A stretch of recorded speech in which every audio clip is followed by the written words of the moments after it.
T Siddique MLA gram Swaraj യാത്രയുടെ സമാപന സമ്മേളനം കൽപ്പറ്റ മുണ്ടേരി ടൗണിൽ വെച്ച് നടന്നു.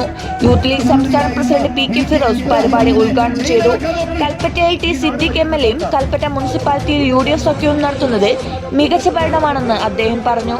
ഈ തദ്ദേശ തെരഞ്ഞെടുപ്പിൽ കൽപ്പറ്റ നിയമസഭാ പാർട്ടിയിലെ 10 പഞ്ചായത്തുകളിലും മുനിസിപ്പാലിറ്റിയിലും UDF മുന്നണി തന്നെ അധികാരത്തിലെത്തുമെന്നും അദ്ദേഹം കൂട്ടിച്ചേർത്തു.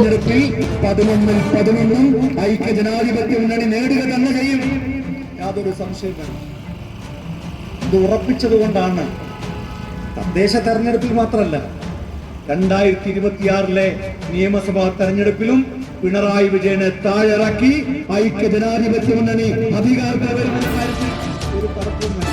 കുണ്ടേരിയിൽ നടന്ന ഗ്രാം സ്വരാജ് യാത്രയുടെ സമാപന സമ്മേളനത്തിൽ നൂറുകണക്കിന് UDF പ്രവർത്തകർ പങ്കെടുത്തു.